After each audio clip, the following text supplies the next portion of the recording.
Said it in front of everyone. The whole room froze except her. She kept her manicured hands clasped like she was praying for my downfall. You're an unqualified idiot. It wasn't loud. That's what made it worse. Alyssa didn't need volume. She weaponized calm the way some people weaponize knives, silent, precise, and just deep enough to hit something vital. She said it with the same tone you'd use to ask for oat milk in your coffee. HR was on the Zoom call, was my entire project team. Nobody spoke. Nobody blinked. The only sound was someone awkwardly clearing their throat, followed by the muffled tap of someone turning off their camera. I didn't flinch. I smiled. I nodded. I wrote it down. That was day 34. Let me rewind. Day 1, she introduced herself by letting me know she doesn't believe in onboarding. Said it builds dependence. Told me if I couldn't figure things out by osmosis, corporate life wasn't for me. She wore stilettos in a cubicle office and quoted Joe Rogan unironically. I should have run. Day 7, she joked that I looked like someone who peaked in high school. Day 12, she told me my voice was grating and suggested I try being softer if I wanted to get promoted. Day 18, she asked if I was one of those girls who cries in their car after meetings. I was, but not for the reason she thought. Every insult, every sideways glance, every Slack message that said. When I didn't reply within 3 minutes, it all went in the file. I had folders within folders. Timeline spreadsheets, voice memos, security footage timestamps. I knew her tells. When she lied, she touched her necklace. When she was about to unload on me, she smiled too wide. It was like watching a bomb grin. But the real shift happened on day 25. Sent me an Uber Eats code to cheer me up after a rough meeting where she blamed me for a budgeting error she made. I didn't think much of it until I opened the receipt. 1 Greek salad, 3 sides of pickles, no dressing, and under special instructions she wrote, extra pickles. No remorse. Who the hell writes that on a salad? It was either a power move or a cry for help. I screenshotted it anyway. That same night, I found something else. Her old Instagram, buried under a maiden name and a cascade of filters that looked like Lisa Frank got bored in Photoshop. A photo from 2 years ago. She's on a boat with the CFO. His hand is on her leg. Her caption, sometimes the best promotions start in the middle of the ocean. Hashtag, #no HR out here, and just like that, the stakes changed. I wasn't dealing with just a petty bully. I was dealing with someone who didn't think the rules applied to her. The way her face looked when she walked into HR and saw my file open on the desk. Well, let's just say we were finally playing my game now. Day 35 started like any other slow-burn horror film. Fluorescents buzzing, coffee machines spitting out burnt regret. Alyssa already in the office, sitting at my desk, not hers. Mine. Don't worry, she said, not looking up from her phone. I just needed better lighting for my Zoom. Yours faces east. Wasn't the reason. I knew it. She wanted to mark territory. Alpha dog the room. Remind me she could replace me physically, professionally, and psychologically any damn time she pleased. But I didn't react. I just walked to her desk and sat down. It smelled like vanilla vape and wasted potential. The rest of the day she ignored me. On purpose. Passive-aggressive silence is Alyssa's way of laying landmines. The moment you think it's safe, boom, accuses you of withholding information or deliberately sabotaging the team by not looping her in. And sure enough, 4:12 p.m., boom. She storms into the common area mid-call, slams a folder on the counter and says, loud enough for Brenda in finance to hear, because that woman has bionic gossip ears, did you choose to leave me off that thread, or are you just incapable of basic logic? Everyone stops pretending to work. My hands don't shake. Been waiting for this exact cue. This is where her downfall accelerates, because I've already emailed that thread to myself, CCing HR, timestamped. She was never on the original email. She deleted it herself from the shared drive 2 days ago. I have screen recordings, but I don't argue. I just tilt my head and say, that's odd. I can resend it if you'd like. She stares. Stare people give when they feel control slipping, but can't quite figure out what they're holding wrong. Day 36, she goes for blood. She pulls me into a meeting room with frosted glass and whispers like the CIA's watching. I don't think you're emotionally stable for this environment. I've noticed crying, mood swings, disengagement. You might want to talk to someone. That's what we call laying the groundwork. She wants me to crack, to get defensive, say something she can twist into hostile behavior for HR. But she's 3 moves behind, because I've already talked to someone. I've talked to the junior dev she called cute, but useless in front of his peers, the admin assistant she made cry because she breathed too loud, the IT guy she called autistic when he fixed her laptop and didn't smile enough, and the intern. Oh God, the intern, who quit without even picking up his final paycheck. All of them sent me statements. Dates, screenshots, they're not just witnesses. They're part of the foundation I've been building under her stilettos. But the most satisfying brick came on day 37. Alyssa had a standing Thursday touch base with the VP. Normally, she'd use it to snitch on anyone who looked at her the wrong way. But this time, she didn't show up. Because someone, can't imagine who, emailed the VP anonymously a lovely audio compilation titled Alyssa's Coaching Moments, Vol. 1. It contained 5 separate clips of her calling me an idiot, suggesting the CFO likes dumb and that HR only cares when someone sues. The VP didn't respond to the email, but he did call HR, and HR requested a meeting with me. Alyssa didn't know that yet, but she would, very, very soon. Day 38. She came in late, first time in weeks. No makeup, just oversized sunglasses and that twitchy jaw clench she does when she's scrambling to read the room before the room reads her. She walked right past me without a word. That's how I knew. Something had cracked. Somewhere between the audio files and the email receipts, the illusion of her invincibility had taken a hit. But she wasn't unraveling yet. No, Alyssa's the type to go full psycho Barbie before surrendering. And right on cue, at 11:17 a.m., she requested a quick sync on the calendar. No title, no agenda, just 2 words, quick, sync. I walked into conference room B. She was already there standing, arms crossed like she was about to interrogate a terrorist suspect, not the marketing analyst she'd been slowly trying to erase from the org chart. You're sabotaging me, she said flatly. No hello, I'm sorry, don't play dumb. Think I don't notice your little, quiet rebellion? Your Slack history is clean, your desk is pristine, you've been CCing HR on everything. You're trying to set me up, I blinked. You think I'm weaponizing professionalism? She slammed her hand on the table. Don't gaslight me. Projection's a hell of a drug. She stepped closer, lowering her voice like she thought the walls weren't listening. I don't care what you think you're doing. This company knows who brings value. Built this team? No one's questioning that, I said, voice even calm, like I hadn't already submitted my final HR document. A fully indexed, time-stamped 42-page PDF titled Behavioral Patterns of Manager A. Monroe. Oh, honey, she sneered. You're cute when you pretend to matter. Then she left, just like that, walked out like she'd scored a touchdown. But here's the part she didn't know. While she was busy trying to crack me in private, Char had quietly moved my file, not to the usual employee conduct folder. No, they printed it, put it in a manila envelope, and left it on their desk, right in the line of sight of anyone walking into the HR office. I didn't ask for that. They wanted her to see it, and she did on day 39. Alyssa strutted into HR like she owned the building. I watched from the other side of the glass wall, pretending to refill my mug. She walked in mid-rant, gesturing, hair swishing, mouth moving at 200 RPM. And then she stopped. Cold, eyes dropped, jaw twitched. Right there on the desk, my file. Open, thick, color-coded tabs, photos, transcripts, her Slack handle in bold font, her name in quotes. She reached for it like it was a bomb she thought she could defuse. Then she read the tab sticking out, pattern 3. Verbal hostility in group settings. Her face went pale.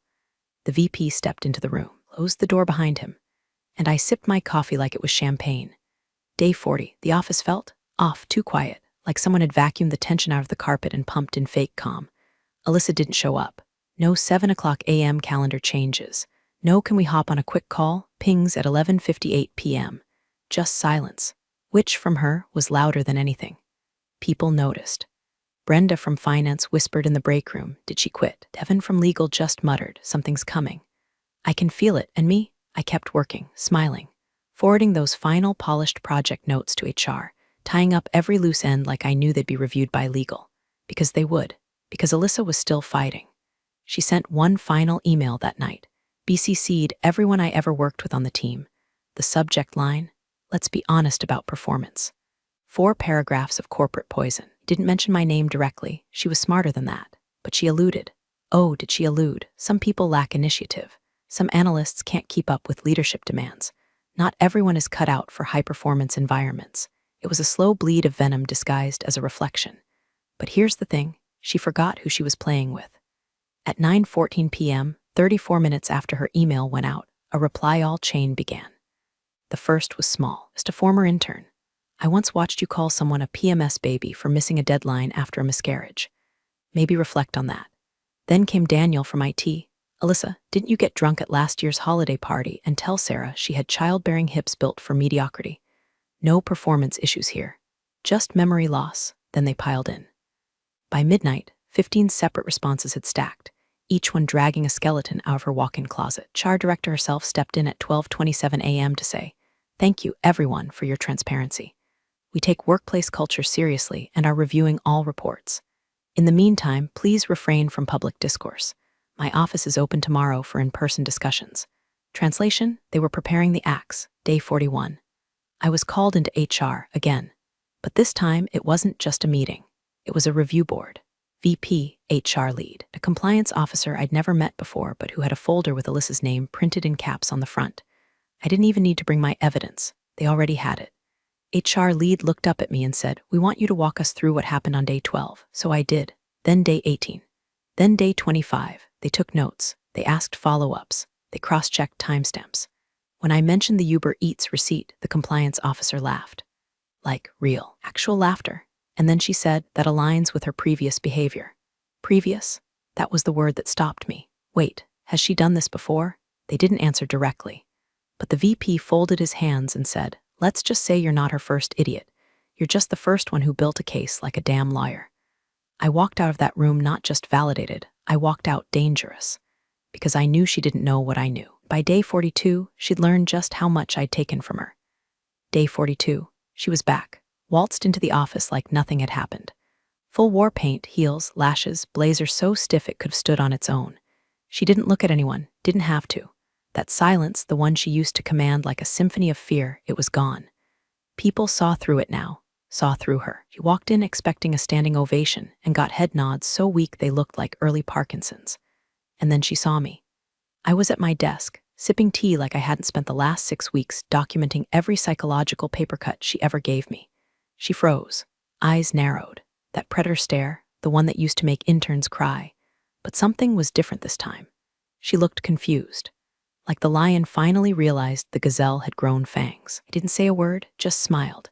Click send on one last document. It wasn't to HR, it was to the board.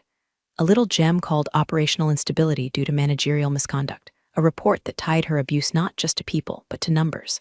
Lost productivity, team turnover, delayed deadlines. Anonymous quotes from 2 contractors who refused to renew until that woman is gone. And graphs. Oh God, the graphs. Everyone listens when you bring data. Especially in an org where PowerPoint has more power than prayer. 5 minutes later, her Outlook pinged. I watched her open it, watched her face morph, calm to puzzled to panic. She stood up, turned toward HR like she was about to demand a meeting, and that's when he entered the building. Greg Thomas, Director of Corporate Compliance. Wears the same tan trench coat year-round like a cartoon detective. He never visits our floor. Until today, he didn't even stop at reception. Just walked straight to her desk and said, with the calm of a man who had already seen the security footage, "Miss Monroe, please bring your laptop and follow me." Her lips parted. Nothing came out. People looked up. The room watched. Not a single monitor flickered. Not a single email got typed. "Now," Greg added when she didn't move. She stood, slow, mechanical. Took her laptop like it weighed 100 pounds. Walked behind him, disappeared into the elevator. The door closed with a silence that sounded like judgment. 2 hours later, an IT guy with a sticky note beard showed up at her desk. Started boxing things up. He didn't say much, just asked if we'd seen her personal mouse. Someone pointed to her drawer. He nodded. Tossed it in the box with a lava lamp, 3 expired Luna bars, and a mug that said, "I make the rules." It felt sacred, like watching an exorcism in real time. By 4:30 p.m., a new calendar invite went out. Team meeting mandatory. Hosted by HR. Subject line, reset and renewal. But the best part, the final Slack message she ever sent, we all saw it. It pinged right before IT disabled her account. "To those who supported me, thank you. To those who betrayed me, I know who you are." No punctuation. Just rage. She wanted it to land like a threat, read like a eulogy. Day 43. We all expected HR to come in with donuts and damage control, maybe one of those fake team-building exercises where you write affirmations on sticky notes and pretend Karen from accounting didn't just publicly torch her keyboard last month. But no. HR walked in like they'd been waiting for this moment. Like they'd been held hostage by Alyssa for years, and the hostage negotiator had finally arrived. First to speak was Angela, head of People Ops, in her usual cardigan, and "I just ran a marathon, but for policy changes energy. We understand there's been a culture of intimidation," she began, locking eyes with no one but meaning everyone. "Effective immediately, we're restructuring management protocols. Anonymous reporting will now be real-time. And no one is above accountability. Someone actually clapped. Like, single, slow clap. It was Devin from legal. Brave man. Angela continued, but I barely heard it. My phone buzzed. New email from Greg Thomas. Subject, follow-up, private. I clicked it open. Read it once, then again. He wanted me to meet him, not at HR, not even on company property, but off-site, neutral ground. A coffee shop on 8th and Pine, 7 p.m. sharp. Said he had one final request. That night, I walked in to find him already sitting there, French coat still on, black coffee untouched. He slid a folder across the table. I'm not supposed to show you this, he said, voice low, like we were trading state secrets instead of post-burnout paperwork. But you deserve to see the full picture. Inside, Alyssa's file, not mine, hers. Pages of prior incidents, 6 internal complaints, 3 exit interviews mentioning her by name, 2 probationary notes, one formal warning from 18 months ago where she was told any further misconduct would trigger termination proceedings. But somehow she'd survived it all. Until Operation Peach Pit, and tucked in the back, a letter, written by Alyssa, addressed to the board, dated yesterday. A pathetic attempt at framing me for a coordinated defamation campaign. She used phrases like targeted harassment, emotional manipulation, and my personal favorite, weaponized femininity, like she was pitching a Lifetime movie where she was the victim. Greg raised an eyebrow. Sound familiar? She tried to pre-accuse me, I said. She knew the noose was tightening, he replied. Tried to flip the narrative before the hammer fell. He leaned forward. We're pursuing legal steps now. You'll be contacted as a formal witness. I stared down at the folder. All that power she had, and in the end, it came down to a paper trail and her own damn ego. Ever try this on anyone above her? I asked. Greg cracked the smallest smile. Let's just say you're not the first she tried to climb over. And she forgot that ladders go both ways. I left the coffee shop that night with my head high and my name cleared in ink, not whispers. But it wasn't over yet. Because on day 44, Alyssa came back. Not through the front door, through legal. Day 44. The sun hadn't even cleared the skyline when legal dropped the bomb. Box pinged at 6:12 a.m.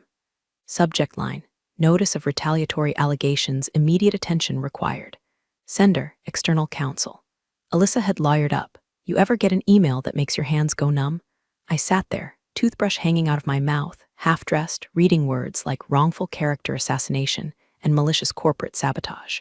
She accused me of weaponizing mental health culture, of staging incidents, colluding with HR to construct a false narrative for personal gain. She even said I had a vendetta because she gave me a poor performance review. Babe, I was the only one on the team who never got a review because she forgot to schedule it. But she didn't stop there. She named me as the reason she was forced to resign. Spoiler, she didn't resign. She was walked out like an uninvited stripper at a church funeral. Still, legal had to follow protocol. Internal investigation. Freeze on all external comms. I couldn't talk to my team, couldn't touch my inbox history. They even disabled my Slack access for neutrality.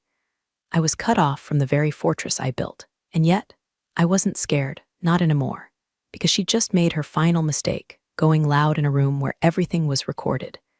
Day 45. They called it an adjudication panel. It was 3 people in a glass room with laptops and faces like unpaid grief counselors. I sat across from them while Greg slid a printed packet across the table. Evidence dossier, not mine, hers. Page 1, screenshot of her Slack message about firing slow thinkers by attrition. Page 2, audio recording of her mocking the intern's stutter during a Zoom call.